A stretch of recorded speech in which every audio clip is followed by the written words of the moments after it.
How to send pictures on Gmail Android. Now that's I'm going to show you guys in this quick video, so let's get started right away.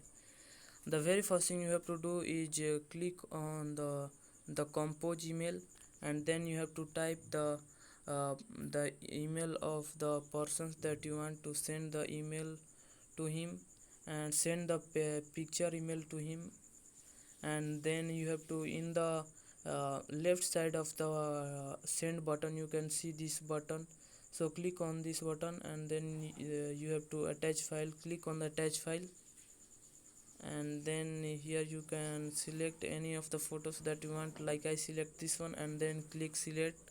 And if you want to also select the other and second picture, so click on the attach file, and then you can also choose this one photo, and then click select.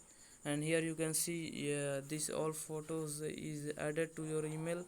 So what you have to do is you can also write the subject and compose email, and then you can send it to the person.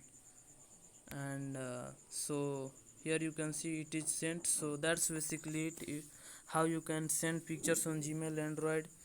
If you found this video helpful, I appreciate if you subscribe to my channel, like on this video, and comment below that it works. Or if it not works, please comment down.